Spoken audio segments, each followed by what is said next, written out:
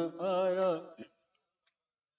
آل عمران کہاں اور زلدان کہاں یہ بہن قید ہوئی تو نہ آیا غازی جب ردا سر سے چھینی میں صدا دیتی رہی تو نہ آیا غازی جب ردا سر سے چھینی میں صدا دیتی رہی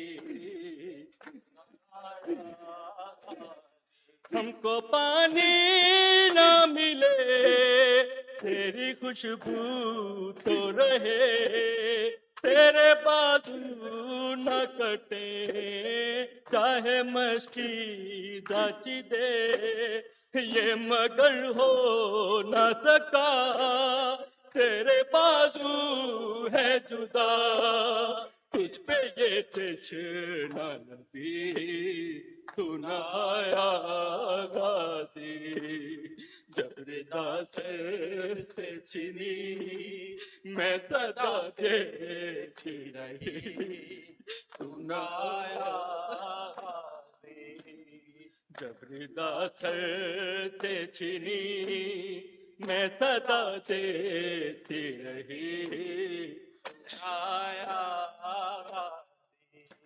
کیا کہوں شعر میرے بے ردا ہوں کو لیے یہ مسلمان سارے شہر در شہر گئے خلقت کوفہ کبھی خلقت شام کبھی بارہا ہوں بے حسی تو نہ آیا غازی جب ردا سر سے چھینی میں صدا دیتی رہی تو نہ آیا غازی جب ردا سر سے چھینی میں صدا دیتی رہی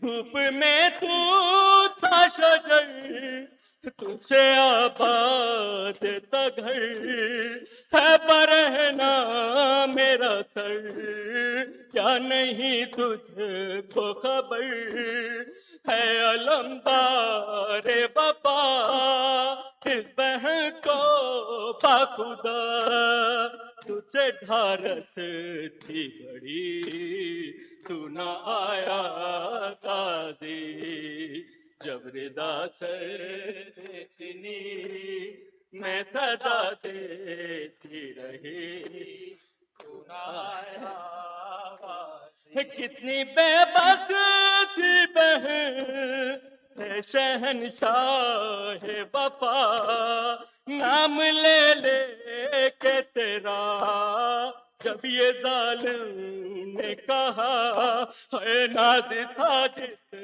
پہ تجھے بلاؤ نہ اسے اور میں روتی رہی تو نہ آیا غازی جب ردا سر سے چھینی میں صدا دیتی رہی تو نہ آیا غازی قید خانے میں قضا جب سکینہ کو ملی، دیکھے کرتے کا کفن بچی دفنائی گئی، اس گھڑی نام تیرا صورت نعت علی بس میں دوہراتی رہی، تو نہ آیا غازی جب ردا سے چھنی میں صدا دیتی رہی، تو نہ آیا غازی ہے جب ردا سر سے چھنی میں صدا دیتی رہی، تو نہ آیا غازی دیکھ میرے غازی اونچا ہے علم تیرا، دیکھ میرے غازی اونچا ہے علم تیرا، دیکھ میرے غازی اونچا ہے علم تیرا، دل سینے میں جب تک ہے بھولے گا نہ غم تیرا، دل سینے میں جب تک ہے بھولے گا نہ غم تیرا، دیکھ میرے غازی اونچا ہے علم تیرا، دیکھ میرے غازی اونچا ہے علم تیرا، دیکھ میرے غازی اونچا ہے علم تیرا، وہ کون سے صدمے تھے ٹوٹ گئے جس سے، وہ کون سے صدمے تھے ٹوٹ گئے جس سے، ایک درد تھا زینب کا اور دوسرا غم تیرا، دل سینے میں جب تک ہے بھولے گا نہ غم تیرا، دل سینے میں جب تک ہے بھولے گا نہ غم تیرا، دیکھ میرے غازی اونچا ہے غم تیرا، دیکھ میرے غازی اونچا ہے غم تیرا، آ جاتی ہے زہرا بھی زینب کی زیارت کو، آ جاتی ہے زہرا بھی زینب کی زیارت کو، جب 8 محرم کو اٹھتا ہے علم تیرا، ہوئے دل سینے میں جب تک ہے بھولے گا نہ غم تیرا، دل سینے میں جب تک ہے بھولے گا نہ غم تیرا، دیکھ میرے اونچا ہے غم تیرا، دیکھ میرے غازی اونچا ہے علم تیرا، دیکھ میرے غازی اونچا ہے ہائے عباس ہائے عباس ہائے عباس ہائے عباس ہائے عباس ہائے عباس ہائے عباس ہائے عباس، ہاں جلتے خیموں سے صدا آئی سر کرب و بلا، ہائے عباس ہائے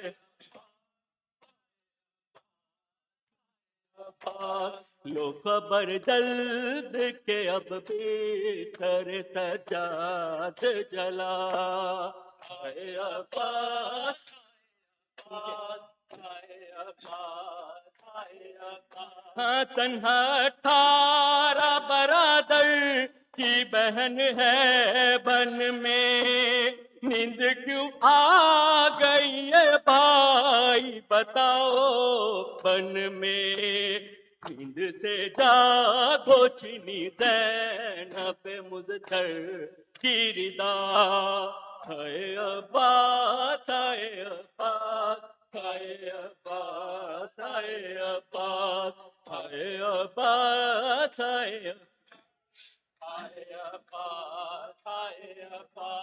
میرا اکبر میرا قاسم میرا اصغر نہ رہا دو میرے لال تھے دونوں میں سے کوئی نہ بچا نہ کوئی بھائی بھتیجا نہ کوئی ہے بیٹا ہے عباس ہے جزاک اللہ ہے عباس ہے عباس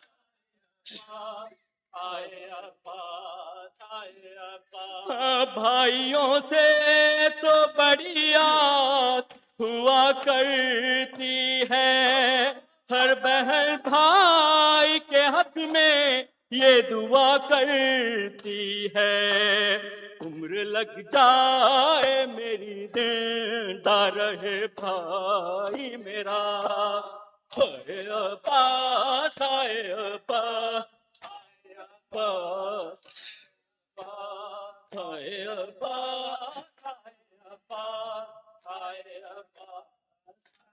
نور نبی دیاں کیاں دا ہے نور نبی دیاں کیاں دا زہرا دے دل دا چین یا حسن یا حسین مولا حکیم یا حسن یا حسین یا حسین یا حسین وہ عابد بیمار تھا وہ عابد بیمار تھا چلنے سے جو لاچار تھا چلنے سے جو لاچار تھا اور شام کا بازار تھا اور شام کا بازار تھا اور مصطفیٰ کی بیٹیاں مولا حکیمہ یا حسین یا حسین یا حسین یا حسین یا عباس یا عباس یا عباس یا عباس یا عباس یا عباس یا عباس اللہم صلی علی محمد وآل محمد وجل فرجہم متوجہ جا